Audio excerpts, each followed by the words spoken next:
Hello friends, bienvenidos. My name is Jen, aka Jen Colo on social media, your local witchy friend and intuitive guide through the occult. As always, my lovely husband and co-host is David, aka Premier Pulse on social media. Hi everyone, on today's episode, Jen explains magic in movies. Welcome to the show, grab a chair, make yourself at home. Jen's got stories to share, you'll never feel alone. This is a unique one. Kind of a little bit of a callback to our occult lyrics episode, which led a little bit to one of our recent guests, John. I always forget his last name. What is it? Boltina. That was a great episode. We have been getting some pretty good feedback, especially in socials. So if you haven't checked that episode out, I think it's really good. He's super knowledgeable. He has like this very cool niche about metal music, and I'm not really a metal music fan, but even I was like super fascinated. So if you haven't checked that episode out, make sure to do so. And this will kind of be a play on like the occult lyrics, but if you haven't listened to that one, that episode, the occult lyrics, was one of the few times where I did the research, and we're going to be completely honest, it was a little bit of a shit show behind the scenes. You couldn't follow my format. We didn't necessarily agree on definitions, but I learned my lesson. So since then, I haven't done any of the research for any of the episodes, and I've let the expert take over. But yeah, with that said, what are we in for today? Just to clear up, you can do the research. We just need to get on the same page about like what is the definition. But anyway, yes, today we are talking about magic in movies. And that's magic with a CK. Yes. So we're going to be talking about 4 films that feature some sort of magical element in them, and then basically discussing what we appreciate, what we criticize, and then whether or not we recommend watching it just for like the plot and entertainment value. Yeah, and I think all of the 4 of the films that we chose, we've had episodes that have touched on those like themes or subjects of the movie, right? Mm-hmm. Yeah. So it shouldn't be anything super new as far as like concepts, but it's building on. So if you hear us refer to something, we're going to try really hard to reference the episode where we talked about it. And it might be worth going back and listening to that episode that we referred to, just to have more contextual understanding of what we're talking about. Yeah. Are we asking our listeners to do homework? I know, right? And then I had one more episode I wanted to mention. I'm like, no, that's too much. Do it. I was going to say the alchemy episode might also be interesting so that you understand where I'm coming from in terms of like my praise and critiques of the following movies that we will mention. It is great, though, listening to our older episodes. I think recently there's been a little uptick of people discovering us, and we'll start getting comments from episodes way back, and I'll have to go back and listen, or I'll be reminded of something we talked about, which is really cool. It's kind of going down memory lane. So, so let's get into it. Yeah, so the 4 films we are going to discuss are Tarot, Obsession, Sinners, and Late Night with the Devil. Yeah. Which one are we starting with? We are starting with Tarot. Obviously, all of these movies, entertainment is the number one priority. Yeah. It's not a documentary of witchcraft. It does have an entertainment element, but we'll talk about what they got right and what they didn't and all of that jazz. So, and I guess we do too, right? Yeah. Entertainment is the number one, even though I would say the number 1.5 is education, but entertainment is number one. Yeah. Yes. I mean, we're Leos. What can I say? The showman energy. Right. Yeah. All right. So Tarot, tell us maybe the plot, and then we can go into the magic part of it. Yeah, Tarot, the movie, I really wanted to see it because I was like, why not? This is going to be very interesting. I know people are going to ask me about it And they have, right? Yeah. As a tarot reader of 7.5 years. Yeah. I was like, of course, I have to see this. Yes. So we went, and it was obviously very cheesy. It was like, tarot cards are bad and you're going to die, you know? Yeah. And I was like, if I recall correctly, the premise is it's a group of young adults, like always, in the woods in a haunted house. Well, it's not haunted, but it's like eerie. Creepy Airbnb that they probably got for cheap. Right. Yeah. And that they shouldn't be there alone at night. So very cliche up to that point. they find a tarot deck, and one of the girls is like, oh my gosh, I can kind of do tarot. Like, we should do readings to pass the time. And then they're kind of like premonitions, if I recall correctly. So they'll pull the card, and whatever they pull ends up happening. But of course, it's like something super negative, or it's like a death thing, basically. It's a death thing for everybody. It's a little bit of Final Destination vibes, but with tarot, right? I think that's probably the best way to put it. Yeah. I appreciated that they did an interesting tarot astrology combo spread that is actually a legitimate spread to do. So I was like, oh, that's very interesting. Do you want to give people a little bit of a refresher of what like a spread is? Yeah. Yeah, so when we say a spread with any tarot reading, what that means is the order in which the cards are placed. So with tarot, you can just on the fly think like the next card I'm going to pull is going to mean this, and it's more freeform versus structured, like card 1 is this, card 2 is this, and also where to place them in relation to each other and how to read them. So for example, it could be like a past, present, future spread, right?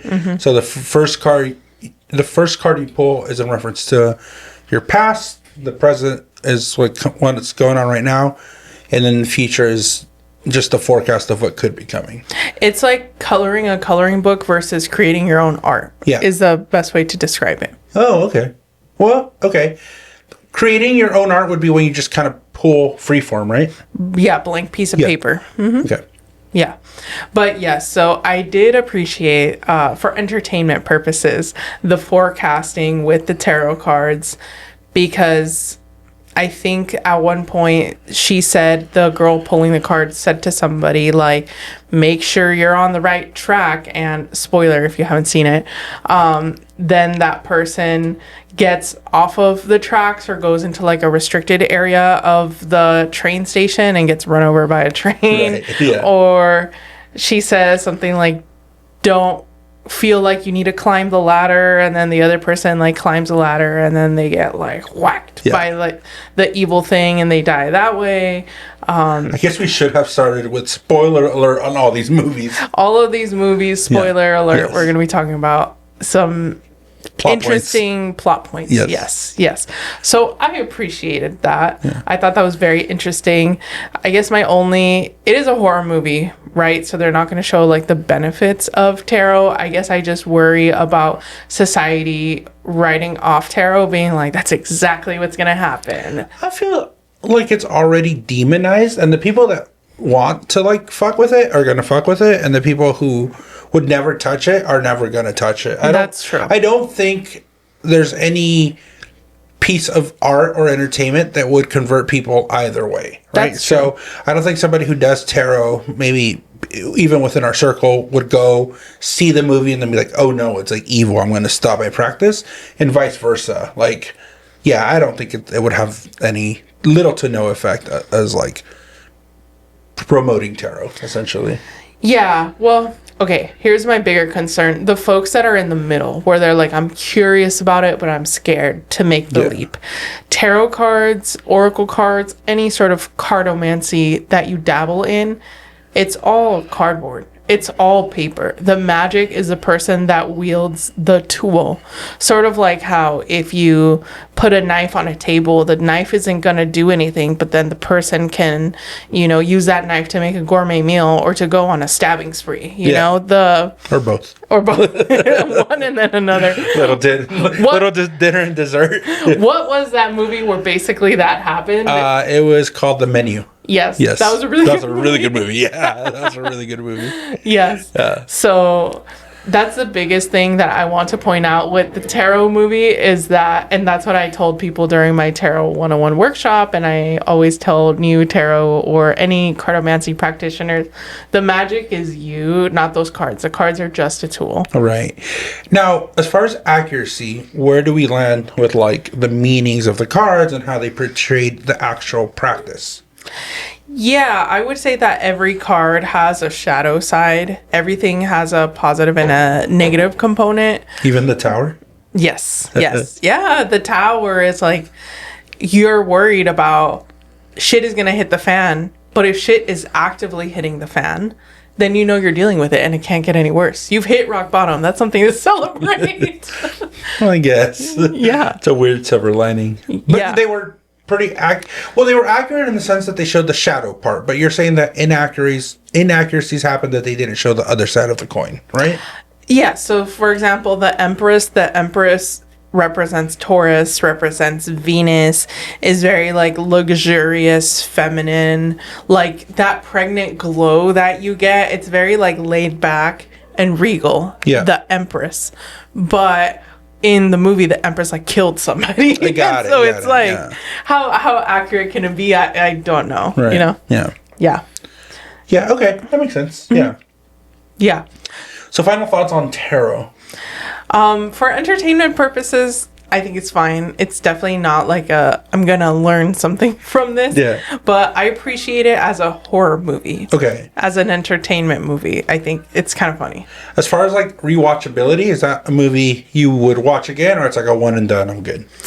One and done, maybe two tops. Two, okay. But not okay. like a cult classic, like I want to watch this all the time. Yeah. Some of the movies we're going to talk about, I would rewatch. Oh, hell yeah. But, for cheesy slasher paranormal movie, nothing crazy about it. Yeah, exactly. And would you say, as far as accuracy, like 50-50 or 60-40? Like, what would be like a percentage rating you would give it? Accuracy of tarot? Mm-hmm. Jeez, like maybe 10%. Oh, okay. Oh, good. I'm glad I clarified, because I thought you were like, they actually did about half of it right. So, well, when you look at the movie as a whole, like as a whole, yeah. the cards aren't going to come alive and like kill you. So because of that. Yes, and that's a little bit of foreshadowing into one of the movies that we're going to talk about. Yeah, so, okay. Mm-hmm. So because of that, it's like they shuffled and they did like a cool spread. So 1 point. Yeah. But everything else is like they're going to come alive and kill you and they're going to predict how you die. No. Yeah, okay. All right, what's the next movie we're talking about? The next one is Obsession. Yes. This is one. Yes. Sure. This is one that I personally can't rewatch, but I recommend Really? other people watch. Okay. Do you want to get into that now or later? Yeah, I could get into that now. So for those of you that haven't seen Obsession, trigger warning, there is animal cruelty, which is so funny because it's like, oh, the human got, oh, por pendejo, you know? Yeah. But it's like, as soon as you touch a fur baby, it's like, no! Yes. Yeah, so that's Is that the reason you wouldn't rewatch it? Yes. Oh, I didn't even think about that. It made me sick to my stomach. I had to cleanse after. Oh. Yeah, I felt like I was going to throw up. I did not know that. Yeah, I tried to hold it together. I feel like we've talked about this movie like ad nauseum, and this is the first time I'm hearing that. So Yeah, I felt like I was going to barf with the animal cruelty scene. Oh, okay. Yeah. Yeah. The only reason I wouldn't rewatch it, if they didn't have that stupid fucking scene, I would rewatch it. Yeah. I really liked it as a movie. I think it was very different from things that have come out recently, and it was very entertaining. And I remember when we left, the first thing I said was like, oh my gosh, this totally reminds me of our Monkey Paw episode. 100%. And you were like, oh yeah, 100%. That's what happened, essentially. I have seen like a meme going around that it's like, back in my day, the horror movies were like killer clowns with like, hockey, like referring to Jason, Freddy Krueger, and like Michael Myers. I was like, today's horrors are like the ex-girlfriend, and the back rooms also is like just empty rooms. I guess it's more of the psychological thriller as opposed to like in-your-face gore. Side note, Backrooms is how I would describe the 12th house in astrology, to be honest. We should have done a backrooms. Yeah. No, because that one gets too in the weeds. It's advanced astrology, but if you're into intermediate advanced astrology, How are you? Yeah. Well, not only that, but watch the Backrooms and think of the 12th house. Okay. But anyway. All right, so Obsession. That one is on my must-watch list. Again, not me, because I can't stomach the animal cruelty. Must watch, not your rewatch. Yes. And if someone asks me for a love spell, that is required homework. I'm going to ask, have you seen Obsession before you ask me for this love spell? Yes. If they said yes, I'll be like, okay, enough said. You kind of know what may happen. Not to that degree, but jokingly, not joking. I'm like, this is what may happen. And we've also done episodes on love spells and twin flames, so check those out. Yeah, so plot. Essentially, it's this dude who has a crush on this woman, and he comes across an object that can grant him one wish. It's called the One Wish Willow. The One Wish Willow. He says, I want her to love me more than anything in the world. It's a bold request. Yeah. Bold request. Yeah. But it's very interesting to paint her as the villain because obviously... Was she the villain? I don't know if she was the villain. Yeah. You're jumping to what I'm going to get to. Yeah. Yeah, it's easy to see her as the villain because she brings a lot of the chaos, but who is really the one that's obsessed? I would say it's Bear. Right, the guy. yeah. Like, he has been Facebook stalking her. His cat died, and that same day, she was like, do you want to go out to trivia? He's like, yeah. If my fucking animal died, you would not catch me at trivia. Well, at first he said no. To be, just give one thing. And she's like, no, come out, it'll be good for you. But, like, that's not excusable for, like, his behavior. And throughout the movie, he had a lot of opportunities to, like, nip it in the bud.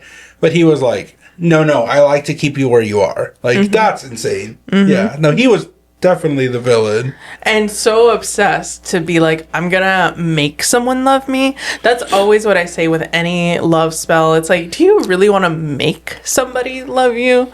And story time. Do tell. I was breaking up with somebody. Oh, God. And he was like, no, please stay. I'll make it work. And I asked him in the same way, very Leo of me. I was like, why would you want to be with someone that doesn't love you? Yeah. And then it was, what he said was basically something like, I love you enough for the both of us. I don't care if you don't love me. I love you. I was like, ooh. And then I was like, no, it definitely ended. Yeah. So, yeah, there are people out there that really are obsessed. And in the love spell episode, we talk about the amarros, or like the spell work of like keeping someone under a spell. But I think it's just the Leo sun and Venus in me to be like, why would you be with someone that you're forcing to be with you? Like, Yeah. Crazy. But obviously, is it going to be that dramatic to where someone literally gets possessed and they can't make any rational sense and they end up going on like a murder-suicide spree? Probably not. Yeah. But a lot of the like love spell things that practitioners do warn about are more like obsessive, stalky sort of exes after some work like that. And also just the ethics of like, you're bending someone's will. And even if you don't believe that spell work is that powerful, it's more just the obsession within yourself of like, you could be focusing your energy on better things and better people. Yeah. So the magical elements in this are the monkey paw, which we've talked about. We've talked about the love spells and making sure that, you're not engaging in those because of the explanation that you gave. Like, you shouldn't want to like force somebody to love you. It should be like a natural love. I also kind of see remnants of like the shadow work episode, and more on him because I think he didn't do the work, right? He wanted like that shortcut of, I just want, like, I'm in love with her. And I don't even know if it was love. It was more infatuation, I think. But whatever. I like this person, but I'm not going to put in the work to like show who I am and maybe she'll have interest in me. It was that shortcut to like have her fall in love with him regardless. Like, any shadow work aspects on that? I think the shadow work would be successful if there was some self-realization, but I don't know if there was. I guess he never did hit self-realization, right? No. Shadow work is not possible until you confront your shadow. Which is really funny. Oh, yeah, that's okay. There's this thing happening in astrology circles. It's like advanced astrologers, like famous astrologers. There's some tea in the community. Someone did a shadow work episode where they said something. They used a racial slur in the shadow work episode, and they were not of that community to use that slur. And they don't really see the problem. And the irony there of like, you said a racial slur on an episode about shadow work, and you won't confront your shadow, but that's part of the shadow. The shadow is what you don't see. So you really have to dig deep to try to see it, because obviously you don't know what you don't know, and that's usually your shadow. Like, some shadows I've had to confront have been through very meaningful relationships where people are like, I don't know if you noticed, but you do XYZ. And I'm like, I never realized that that was like a learned behavior that I have. I have to unlearn it now. Yeah. Thank you for pointing out my shadow. So, and sometimes you can get there on your own too. But. Yeah. Okay, well, going back a little bit, he maybe hasn't confronted his shadow work, but I guess a plot point of the movie is his shadow of, like, he hasn't accepted him, like, he hasn't worked on himself, essentially, right? And I think that is one of the underlying things where he doesn't want to do the work to, foster a relationship, or maybe she is interested in him. There was a part in the movie right before the spell happened where she did ask him, like, hey, do you like me?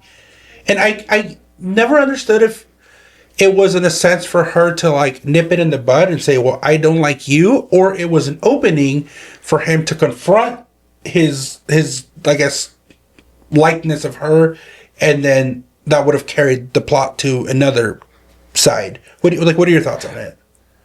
Didn't she say one of two things? Either, like, I don't like you, or I don't date coworkers, something like that. And that made him snap, and he was like, oh, obviously I have no shot, so I need to force a shot. I want to say that there was, like, a point where she did open the door for him to be truthful about it. Yeah, and then he was like, no. Like, he was trying to play it cool, and then she was like, cool, because I don't date coworkers, or something like that. Said? And so then even though he didn't admit it, he realized he had no shot. Right. And then that was also around that time, again, these are all spoilers, but he, like, called her Freaky Nikki, which she did not like, right? And then she like, was like, hey, don't call me that. And then he's like, oh, like, I'm just joking. And then I think maybe right after, she was like, do you, like me? Mm-hmm. But I couldn't necessarily read if it was giving him the opportunity to answer so she would know the truth, or it was like, do you like me because I don't like you? I think it was both. It was both? Okay. Yeah, she definitely did not like him before the One Wish Willow was broken. Eventually, he did realize he fucked up, only because the consequences were starting to get served in his face. It wasn't like, oh, I feel bad for her that she lost her will. And even it was just like, oh, now my life is affected. Yeah. Fuck this. Like, I am inconvenienced. Yeah. So he never faced his shadow, like, with remorse, you know? What an asshole. Yeah. He was the obsessed asshole. Yeah. And then not even getting into the side characters. But then he was also kind of, like, flirting with the other girl. Yeah. He wanted his cake and he wanted to eat it too. There was no, I think, redeeming qualities in his actions. And it's like, if he wanted love was right there, but he was so obsessed. Yes. That is very interesting. I don't know if we've touched on that, where it's like, you neglect what's in front of you because you want, like, the shinier thing, or you want to go with your, your more cardinal needs, I guess. Like, have we done an episode on? Yeah, I don't think so, but I think it's just human nature, unfortunately, where it's like you could put someone on a pedestal and you can fantasize about the type of person they are. Yeah. If he had gotten to know both women, he would have seen that he had more in common with the girl that liked him than the girl that he was obsessing over. Right. Because that was part of, like, well, one, she was acting creepy, but then two, he realized they don't have a lot in common versus the art school girl. They had a lot in common. He was like, oh, you're actually really cool, and I like you and you like me. And I think he was gonna, like, cheat on Nikki. Oh, 100%. Which is also crazy. Like, oh my gosh. Yeah, no, the more I think about it, like, I mean, I already knew he was not the good guy, but he really was not the good guy. Yeah. Yeah. We're going to touch on it a little bit in the movies you're going to discuss coming up, but I am curious, is there any remnants, because I think maybe people may be curious, like, is there anything that people can do to, quote unquote, protect themselves from, like, a situation like that? And again, I know we're going to touch on it on another movie coming up, but I think this is also a good opportunity to maybe be like, within the magical community, not the Hollywood, but within the magical community, is that something that could, quote unquote, happen? Or is there something people can do to, like, not fall victim of the One Wish Willow? Yes. And this is going to be a hot take based on my views on this, but you lose your magic and you get spiritual illnesses when you betray your authenticity. If you have people crossing your boundaries, that's when you can sort of come under the spell of like a one wish willow, and you're like, why am I even with this person? And we see this a lot with traditional sort of cis het, or maybe just female at birth people and cis het men. So like heteronormative relationships where women are told to be submissive. Like, there was this whole thing up until recently of like, if a boy asks you to dance, it took so much courage for him to ask you. You owe him at least one dance. Or like, if a boy asks you out, it takes so much courage for him to ask you out. You like, at least you could give him one date. So with all of those little repeated violations of like, in my gut, I know I don't like him, so why am I going on a date? Why am I like entertaining this person? That's when you can get wrapped up, and someone's like love spell or pursuit of you and like violating your boundaries and your truth. That's when you get wrapped up. And then sometimes people fall prey into like relationships, and then they end up in this relationship that they can't get out of, and they're like, how did I get here? By not listening to your intuition and your truth, when from the jump you should have said, sorry, I don't like you. No. Right. Yeah. And it's a slippery slope, because you also don't want to get into like victim shaming, right? It's like there's just so many factors. This is taking a little more of a serious turn, but an important topic nonetheless. Yeah, like, I'm not victim shaming. No, and of course not. But I'm just saying, like, some people just end up in situations that are so out of their control that it's like, it's also super sad and can be debilitating, right? And I've fucking been there. The person that I broke up with, that I said the story about earlier, that's what happened to me. They pursued me, and they were like, I was so nice to you when you were at your lowest. Why won't you go out with me? And eventually I did. You're speaking from your experience. Yeah, and eventually I was like stuck in this weird relationship with them where I was like, I don't even fucking like you. Why did I go out with you? Yeah, sorry, that took a little bit of a turn, but a good conversation. This is why I'm promoting witchcraft from a young age. Just kidding. That's a little dramatic. But that's really why it's like, check in with your autonomy. And if you're ever wrapped up in a system that tells you shut up and obey, question that. Yeah. There are a lot of good Christian sects out there. Like, there's the liberal United Methodist, there's a Unitarian Universalist that are like, love God, Jesus died for you, but use your coco, like God gave it to you for a reason, like God gave you intelligence for a reason, type of thing. So I'm not necessarily saying one religion or another is going to sort of brainwash you, but just think about like, whatever I'm a part of, even if it's like the education system, even if it's society, like, is anything telling me to shut up and do something against what I want to do? Yeah. All right. Well, I think that's a good place to put an ad break, and we'll get back to the conversation when we get back. Today's episode is brought to you by us, Kythera Collective. If you've been vibing with the energy of the show, then you're going to love the Kythera Club over on Patreon. It's a space that I built for the cosmic, the curious, and the slightly chaotic. You know who you are. With 3 delicious tiers to choose from, we start with the chocolate level at $4 a month, which gains you access to weekly horoscopes and the exclusive Unhinged podcast, where I say things that don't make it to this main feed. It's sweet, it's spicy, and it's just for you. Next, we have the cafe level at $7 a month. This is where things really start to get cooking. You'll receive access to exclusive workshops, monthly virtual hangouts, and a private Discord community where you can chat directly with me and receive exclusive behind-the-scenes updates. It's magical, cozy, and a little unhinged in the best way. Finally, we have the tequila level. This is the VIP lounge. At $25 a month, you'll receive everything from the previous tiers, plus a personal 15-minute one-on-one session with myself or David each month, and discounts if you want to extend the session. It's a whole vibe and a powerful way to receive personalized guidance. So if you've been laughing along with us, crying or rage screaming in agreement, come hang out with us at the Kythera Club. Head over to patreon.com/JenCallo and choose your tier. If you want to sponsor an episode and advertise with us, go to our website, www.gencolo.com. All right, now back to the show. Welcome back. So the next movie that we are going to talk about is Sinners. Great movie. All these have been bangers except maybe Terror. That's not one that I would put in the same realm as far as like cinematography.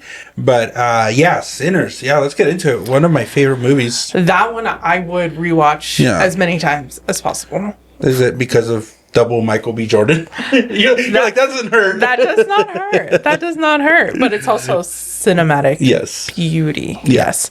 But yeah, that does not hurt. Anyway. Don't go breaking the one wish with love now. No. Would not do that. I want to earn it. No. Wow. Now you're disturbing my peace. They mentioned root work. Why are you blushing? It's hot in here. Anyways. In Sinners, they mentioned something called root work. If you don't know what root work is, it is, I might be butchering this, but it's kind of like protection magic in voodoo culture. Okay. Yeah. So it's their version of spell work. Yeah. So, there is Smoke and Annie. So Smoke and Annie at one point were married and had a child, and then they lost that child. So then Smoke kind of got traumatized and basically left to do what he was doing with his twin, which I think was like organized crime or just running around. I forget exactly what they did, but yeah. So when he comes back and he sees Annie after not seeing her for so long, he says this very interesting quote about his time away from her. He says, "I ain't never seen no ghosts, no demons, just power, and only money can get you that." So he's like, when it comes to different forces in the universe, I'm going with the material force. Money is the only magic that exists in my eyes. Interesting. Yeah, so has the tunnel vision essentially of like his driving force. Yeah. And it's very common in straight heteronormative relationships, especially if you're in a society that is a little bit more there is a dominating religion, such as like Mexico with machismo and marianismo. You said religion. Do you mean like are you sure you mean religion? Well, the main religion of Mexico is Catholicism, right? But that's not machismo, and what you said is not like the religion. Okay. Right. I guess let me... Like the cultural... Well, you have to have both elements. Okay. So for what I'm trying to say, you have to have sort of both elements working together. So something that I have just personally seen is that when you have a dominating religion, such as Mexico with Catholicism, the women tend to be a little bit more spiritual, and it's their duty to take care of the household physically and spiritually. Got it. While it's the man's duty to provide for the family and rule with a strict hand, but that doesn't always have a spiritual component. It's more like a checkbox. Like for us to be a good family, like we have to go to church, and beyond that, I don't give a shit. The person praying, the person blessing the family, the person, checking in on like what's our spiritual health tends to be the woman. Got it. Okay. Do you kind of I understand? Yeah. So with that, I see that same thing replicated, but in Black Southern culture. Yeah. Where the man has to provide and think about like, how am I going to survive? And then the woman is focused on the spiritual health of the family. Yeah, it just adds an additional layer of the diaspora of like Southern Black folk transitioning from the essentially rooted racism and slavery to moving into a new, I guess, role where it's like they're also navigating what Jim Crow era. Yeah, the Jim Crow era. So it's like I understand what you're saying, but I think there's like an added layer to it because it's hard to break away from kind of what you've known or what's been like forced upon you. So again, I think that's why also the movie does a really great job, because there's no, I mean, is there even any villains in the sense of like, yeah, I guess the vampires, right? But there's just so much deeper, and it's so much more layered than like a vampire movie, if that makes sense. Yeah. Yeah, absolutely. Yeah. But I was just trying to explain the dynamic for those that maybe haven't seen it or need a refresher between why Smoke has certain priorities and Right. then Annie has other priorities. So Yeah. the power that he is wielding is money, Yeah. capitalism, functioning by like having money. That is his magic. He's Yeah. like, if I want to manifest something, I manifest it by buying it, by Right. having access to all this money through my organized crime Yeah. with my twin brother. Yeah. And then Annie is like, you know, I'm not participating in organized crime, but I believe that my spiritual power is making things happen and keeping Right. us safe. Yeah. So he said to Annie when she was talking about, so I didn't write these quotes, but I'll summarize the whole interaction. He comes back, he says, money is the only powerful thing. And then she says, you don't think my root work has been keeping you and your twin brother Yes. safe while you run amok and do God knows what? Then he claps back and says, why them roots ain't work on our baby then? Yeah. And they lost their baby. Yeah. Because she did do a protection route on their baby and their baby still died. Yeah. And then she said, I don't know, but I know they work for you. Yeah. Which that was such an emotional scene as a practitioner. I was like, Yeah. it makes me think of Chiron, the wounded healer who can only heal others, but he can't heal himself. Yeah. And honestly, I've seen that in a less dramatic sense with just human nature, where people are like, if I have a boss telling me what to do, or if I'm doing something for another person, it's so easy for me to do it. But when I have to do it for myself, it's harder to do it. And I think that that's the truth with like spell work, honestly. Sometimes it's just really hard to do it for yourself, but then when you're sort of like lending your energy to someone else, it's easy to be like, take the best of me. Right. Yeah. Yeah, I think that's so common in today's day and age, especially when there's like communities that are so giving. You know, a lot of the times people don't check in on the cheerleader or the giver or the provider. Like it's just like, oh, they're okay. Like they're doing it because they want to, which like sure they probably are, but also like they should also be receiving the same energy back, I guess. Yeah, I think, I mean, honestly, a whole episode could probably be done on sinners, but those were just kind of broad brushstrokes. There's so much more to that movie than even just the magic work. But yeah, I think a great movie, definitely huge rewatchability factor, and doesn't hurt that Michael B. Jordan is in it, I guess. Twice. Yeah. All right, what are we rounding things out with? Late Night with the Devil. I don't get scared of movies. Like, I've loved scary movies. That one did give me a little bit of a Heebie-jeebies, jump. Yeah, for sure. That was a really good movie. Yeah. Yes, I think definitely entertainment, rewatchability factor, 10 out of 10. Yeah, and it's a found footage style movie. So you could think like Blair Witch Project or Paranormal Activity, like that style. But the plot points are completely different. Yeah. So the plot is basically that there is this talk show host who invites kind of interesting people. He invites this hypnotist and he asks, like, you know, show your powers. And the talk show host is very skeptical. And then I forget exactly how they interact. It's been a while, and I tried to like watch the movie right at a time. But It came out in 2023, and that's when we watched it. So Yeah. it's been about 3 years. yeah. But then there's also like a little girl that's kind of possessed.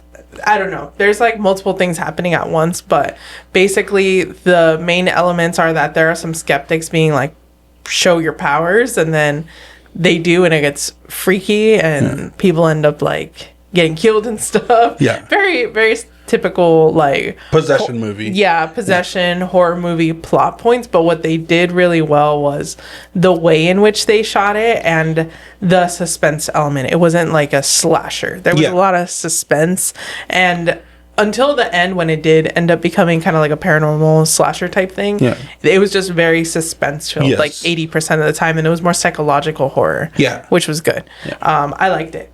So Yeah, they did it, or the show that they were taping, it was like the Halloween special. When the veil is thin, they really played on that. Like, Yeah. ooh, the veil is thin. The spooky things are coming out right now. And we've talked about that in our Halloween episode. Yeah. Episode 3, I believe. No. 4. 2. It was Curses, Tarot, Astrology, and then Halloween. So like 5 or something like that. Yeah. Yeah. Like one of the very early ones. But what I liked about the magic in this movie is that, yeah, there are a lot of skeptics that are like, show me your magic right now. And I've had a lot of skeptics come to my booth if it was like a free thing where it's like the host paid and it doesn't cost them anything to come. It's like, fuck it, let me see what you're telling me. Or if it's like, I've got time to kill between appointments, why not? Let me get a reading from you. And I've converted more than not to where they're like, at the very least, like that's a freaky coincidence that you could pick that up, but I'm still not convinced, but at least you gave me goosebumps. Yeah. And then others that are like, oh, there might be something to this. That is really weird. Yeah. No, that was a really good movie. I think we should rewatch it. Maybe Halloween we should do that. We have a tradition where we watch one Christmas movie during Christmas time that like we have like we do cookies and things, but maybe we need to start doing like a Halloween one because there's a lot of good like horror movies. Yeah. I think it was really cool to talk about these 4 movies. Or was there anything else on that one? No. It was really cool to talk about these 4 movies. I think it was awesome to be able to go into our catalog and be like, this was the plot, or this was the magic aspect of the movie. We have an episode on it. Go check it out. So hopefully you guys can rewatch and see some of our previous episodes that have been shown, I guess, in Hollywood movies now. So we do have a few facts to go over and some comments. So let's get into that. Yeah, we'll start with the fact checks. We have a lot. So from the Hearst episode, was he ever investigated for monopoly? He was not. However, the Hearst Corporation, which still exists to this day, has been. Yeah, that makes sense. Yeah. So he, during his lifetime, did not. And I feel like they should have, because he essentially would buy out all the small newspapers, add it to his like conglomerate, and then there was just no other players in town. Yeah. I don't know. Yeah. He had friends in high places, maybe. Now all of these are Alan Turing. There's a lot of them. Yeah. The dates for World War I, 1914 to 1918. The dates for World War II, 1939 to 1945. So he was born in, I don't remember right now. 1912. 1912. Yeah. So when the First World War started, he was 2 years old. Yeah. So, yeah. And then who was the prime minister of, the UK during World War II? It was mainly Churchill. But when it just started, it was Chamberlain, then Churchill for the majority of it, and then for the tail end, it was Attlee. But Churchill was the one that was really like leading the troops to have like the upper hand and figure things out. When was gay marriage federally legalized, accepted, recognized in the United States? June 26th, 2015. And I was in college, so I remember I was like between classes. I sat on this bench, I checked my smartphone, I saw a CNN alert, and it was like a life-changing. I was like, whoa. That's super interesting, because I guess it was like a weird Mandela effect, because that was 2 months before we met. Maybe I'm thinking of California legalization. Maybe. Yeah. Anyways. Yeah. No, it was like 5-6 months before we met. June. Oh yeah, that's right. Yeah. That's Yeah. Right, yeah. Anyway, the play by Steve Martin.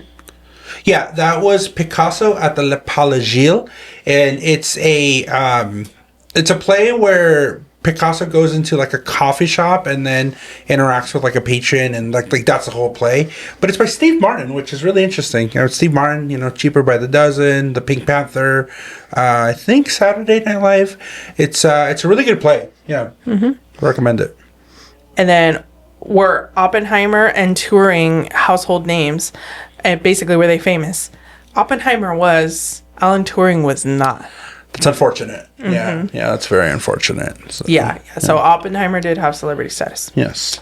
And was the free love movement inclusive of anything but straight relationships? Yes, it was. And then was there a free love movement in the UK? Yes, it was called the swinging 60s. Oh, so okay. free love in the US, swinging 60s in the UK. Yeah. But they are both under the bigger umbrella of the sexual liberation movements happening at that time in various countries. And he died in 54.